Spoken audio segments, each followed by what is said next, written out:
Hi everyone, today's video is on severe executive dysfunction. The last couple of months have been just horrendous for me from a chronic health perspective, and I have spent maybe a week trying to find the executive function resources to make this video on severe executive dysfunction, which the irony of that is not lost on me. But one of my new favorite sayings is done is better than perfect. So we're here, we're making a video.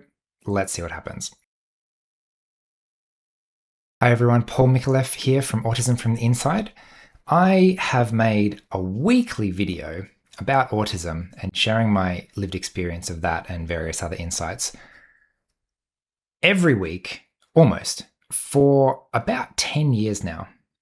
And this year, I'm not sure what my executive function is going to allow me to do. So hit subscribe if you would like to hear about the new videos that I am making this year.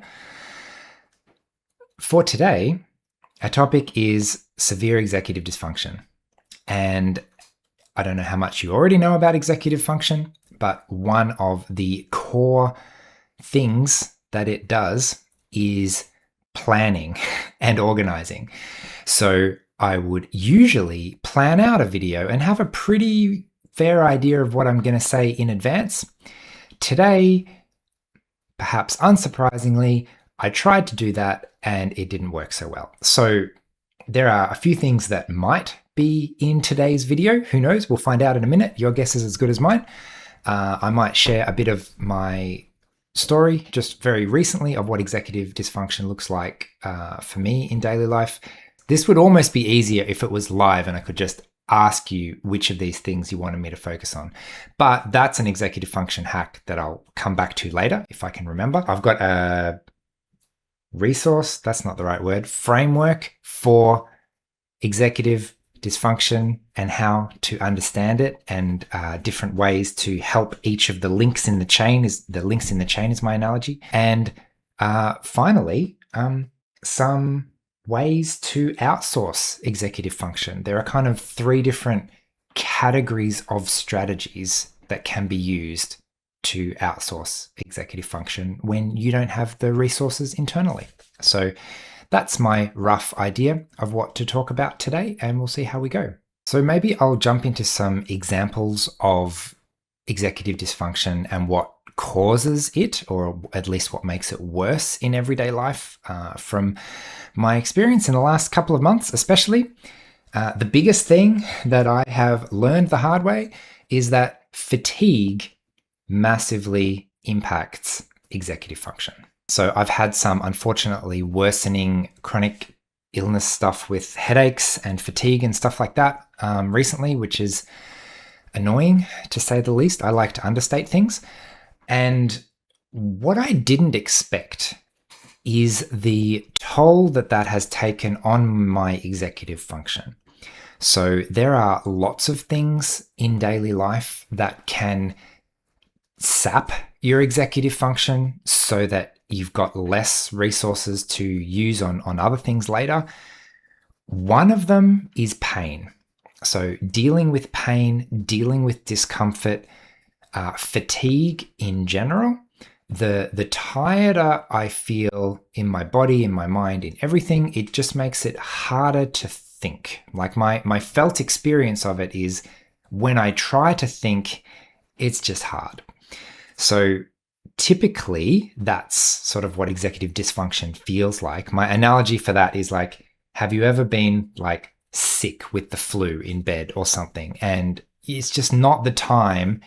Your brain is not the sharpest. You're not going to be making really clear, thought out decisions in that kind of moment. Other things that can take away executive function or use your executive function resources are sensory overstimulation. So in a sense, that's a little bit like the dealing with discomfort. If I'm in pain or uncomfortable or overstimulated, then my brain and my body are kind of using resources just to cope in that situation. And therefore, at the end of the day, even if I haven't done anything else. I've spent the whole day coping with these other things, and so I'm going to feel tired at the end of the day. Another common kind of background task that can sometimes sap your executive function without you realizing quite how bad it is things like social anxiety and anxiety in general, sort of thinking about things too much in the background. If I'm in a situation where I don't feel safe, or if I'm in a situation where I'm constantly scanning for danger or trying to interpret lots of social things and trying to make sure I'm doing the right thing. Masking is a really good example. If I'm unconsciously masking too much, then that's going to have a significant impact on my executive function, because my brain resources have been used up passively throughout the day, just monitoring my environment for safety and making sure that my facial expressions are doing everything they are supposed to be doing. And finally, the last thing that impacts your executive function resources is using your executive function resources on common tasks like planning and imagining and making decisions and carrying out your plans. In fact, this is kind of the background story of my book, Unlocking Your Emotional Brain. The core premise that runs through the whole book is that if we over-rely on our executive function resources to get by in everyday situations, if we overthink social things, if we try and logic our way through emotions, that is a fast track to burnout because it's overwhelming. I'm using so much of my resources on everyday things that I've got nothing left over for others. And the whole concept of unlocking your emotional brain is to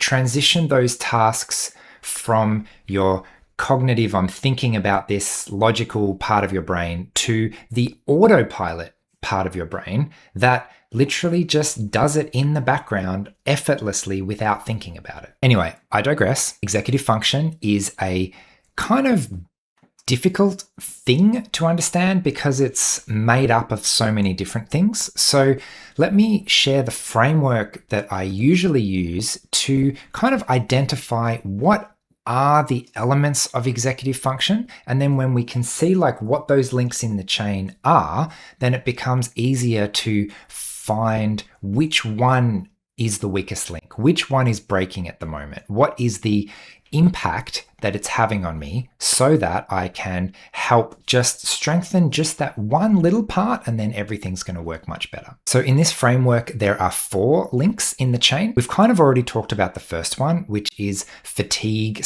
/ having the resources available to you in the first place. Then after that, the next link is working memory. Can I understand the task? Am I able to process the information at hand? Then there's imagination. Planning ahead. Can I visualize the future, predict what's going to happen, kind of play out the scenario in my head and problem solve in advance to help me make decisions about what to do? I want to go for a run. So the first thing I need to do is put on my running shoes, because without that, I'm going to get out the door and go, oh, running in my boots is not what I'm used to. And finally, the last link in the chain is willpower, for lack of a better word, like the ability to decide and act and push myself to make the decision and do the thing, even if I don't necessarily feel like doing it right now. There is usually some kind of mental or physical barrier that needs to be overcome. If I'm just following my energy and doing what I feel like, that in itself is probably not going to take all that much executive function. Whereas if I am trying to overcome my natural inclination and actively do something that is slightly counter to that, a good example is sitting still when my body doesn't want to sit still. My inclination is to move, and my willpower is deciding that I'm going to sit still right now. That takes executive function resources, which means, linking it back to fatigue, every decision that I make, every time I inhibit my own impulses, that is taking some energy. And when we run out of that energy, even the simplest things start to feel impossible. Hannah Gatsby shares a story in her memoir about drinking tea and what executive dysfunction looks like for her. She explains that she really likes drinking tea, and she always puts milk in her tea. And she explains that at one point in her life, she found herself drinking tea without milk in it. Why? Because it was too much. And to emphasize the level of dysfunction, she makes sure to note that she lived above a shop that sold milk. I've personally found it really helpful to learn about executive function because it explains my behavior when I completely run out of resources. Severe executive dysfunction might look like bursting into tears because someone asked me if I wanted sugar in my coffee, and suddenly the world is too much and I can't handle it anymore. So let's look at this from an executive function point of view. What resources are necessary to answer the simple yes/no question, would you like sugar in your coffee? The first link in the chain is energy. You need to have some executive function resources, otherwise the rest of this is impossible. Number 2 is working memory. I need to hear and understand the information that is being told to me at the time. The next one is imagination. I need to imagine what would it be like to drink a coffee with sugar in it. Okay, scratch that hypothetical situation. What would it be like to drink a coffee without sugar in it? What does that taste like? What do I feel like right now? Which one of those things do I prefer? That's not an insignificant task. It's a relatively small task if you have the resources for it, but if you're completely broke and someone asks you for 20 cents, you say, look, sorry, I don't have it. And finally, let's say I get through those first 3 steps, then I need to decide and act on it. Even if I have a strong preference, I need to open my mouth and communicate the answer to the question and find words that communicate what I'm thinking. What if finding words is difficult? What if all I want to do is cry because it's all too hard? How am I supposed to emotionally regulate that? Oh, that's another one. Emotional regulation is another thing that takes a huge amount of executive function resources. So now I'm already broke in terms of executive function resources. I feel like sobbing, and instead I've got to use executive function resources to regulate those emotions, come back, remember where I am and what I'm supposed to be saying, go through all of those steps to think about the answer, and then verbalize it to another person. Without executive function, it just doesn't work. So now that I understand this stuff a lot better from my own self-awareness perspective, I've actually started to notice each of these links in the chain quite separately. Sometimes taking in information is easy and I can do that link of the chain.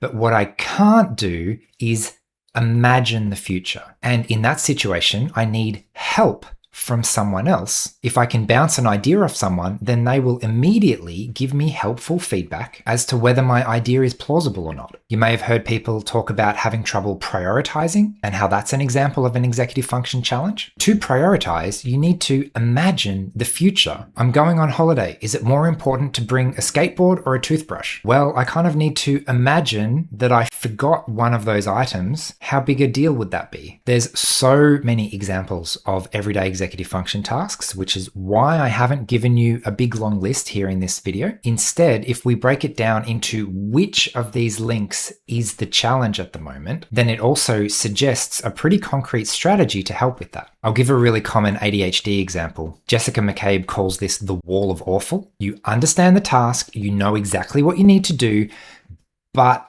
just doing it feels like a block. Deciding and acting takes more energy if my body doesn't want to. Physically, getting up out of bed in the morning is not that hard for me, normally. If it's a really cold morning and my body really doesn't want to, or if I feel really tired or some other kind of thing like that, then suddenly the willpower required to overcome that is enormous. So in the ADHD example, if you know you need to do your taxes or your homework or the cleaning or the laundry or folding, washing or something, and your body just doesn't want to do it, you just think about it in advance and it feels painfully boring, then the executive function required to overcome this enormous obstacle, this wall of awful, is huge. literally impossible in many situations. And when it is possible, you've just burned through all of your executive function resources, and what are you going to do for the rest of the day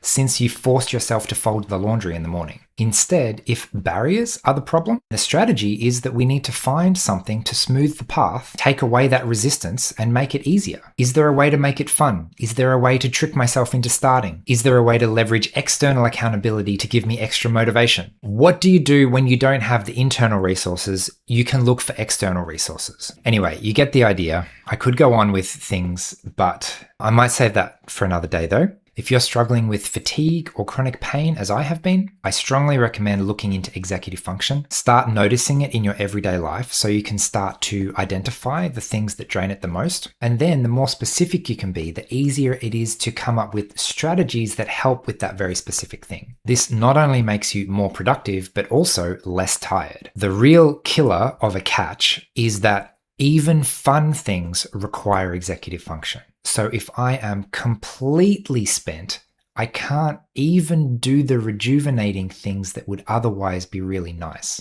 So recognizing that and deciding in advance to avoid or postpone certain tasks or get help with certain tasks. Actually, speaking of getting help, I'm actively looking for executive function help running this YouTube channel this year. There's a whole list of things that are relatively easy, like turning the camera on and answering some questions. And there's a whole nother list of things that are extremely difficult, especially if I have limited resources, which apparently I do now. Thankfully, even when I have limited resources, there's still quite a bit going on at Autism from the inside in terms of our memberships. If you haven't seen the AFTI memberships yet, head over to the website and check them out. There's access to exclusive content deep dives on various topics, plus regular online social hangouts so you can meet others going through a similar journey. We're up to 4 every month now that we run. And we've also just implemented a come and see ticket, which means if you want to come and check one out for free, you can just join the next one and see what it's like. So all that and more on the website. So thanks for watching. Hope you found this video valuable and that it was worth turning on the camera and doing. I will be back with more videos as my capacity allows, hopefully relatively frequently, but predicting in the future, brain not doing that at the moment. So thank you. Leave a comment. Bye. Something like that. Okay.